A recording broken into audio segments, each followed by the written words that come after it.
Annika was a village girl, graceful as the swans that glided on the lake.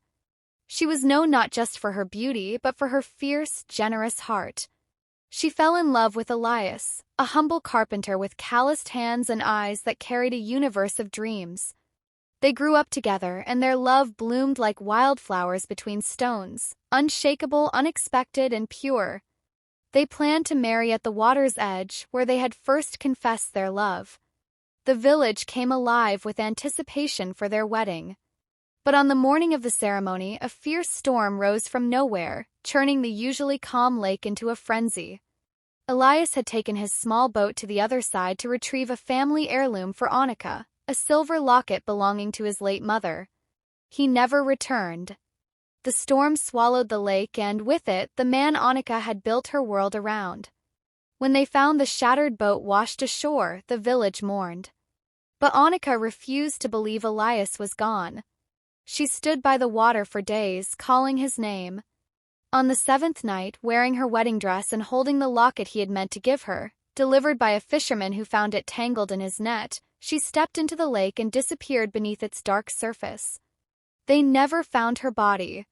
They say on misty evenings, when the lake reflects the moon like a mirror, villagers have seen a woman in white standing just beneath the water, her hair floating like seaweed, eyes soft with longing. But there's no fear in the sight, only sorrow and love. Local divers once discovered a silver locket deep on the lake bed, open to reveal a faded sketch of a man and a woman embracing. The same locket now rests in the village chapel, glowing with dew every year on the day of their lost wedding. The Bride Beneath the Lake is more than a ghost story, it's a tribute to enduring love. A love that waits, even in silence. A love that chooses devotion over despair. A love that holds its breath beneath water for eternity, believing in reunion. Years passed. Driven by a force he couldn't explain, Daniel began to dig into the old village records. Hidden in a crumbling ledger was a charcoal sketch of Elias, the long-lost carpenter. The face staring back at him was unmistakably his own. A memory stirred, not from the mind but from the soul. Visions of wood shavings. The scent of Annika's hair. Her laughter echoing between the trees. Daniel was Elias, reincarnated. His soul reborn to return to the place where love had been left unfinished. One stormy night, drawn by an invisible thread of emotion, Daniel walked into the lake. Not to die, but to remember. As the water reached his chest, a soft light shimmered beneath the surface. And then she appeared. Annika.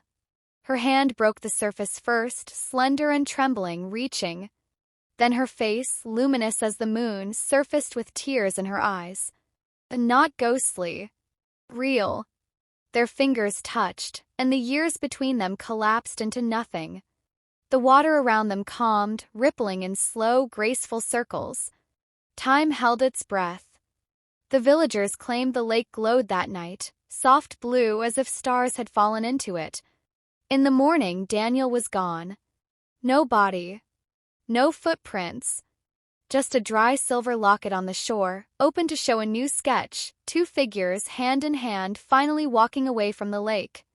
Since then, the sightings stopped. No more woman in white beneath the surface. No more weeping in the mist. Only stillness. Peace. And every year on the day of their would-be wedding, two white swans glide across the lake, always together, never apart. Final words. True love doesn't die. It waits. Across time, across lifetimes, across even death. Until it is whole again. The village changed. New houses rose, children played by the lake without knowing the sorrow that slept beneath its glassy surface. But the older generation never forgot. Each year, on the day the storm took Elias and Annika, a single lantern was floated out onto the lake. Quiet remembrance. But one year something changed. A stranger came to the village. Daniel, a young historian researching European folklore, arrived after hearing whispers of the bride beneath the lake. He was skeptical at first. Legends, he believed, were born of tragedy and embellished by time. But something about this one felt different. Personal. As he stayed longer, Daniel grew strangely drawn to the lake. Every morning, he sat by its shore, sketching the water. Every night, he dreamed of a woman in white, her gaze filled with longing. He thought it was his imagination, until the dreams began to change. In one dream, the woman whispered his name. Elias. He woke up shaken. His name was Daniel. Or so he thought.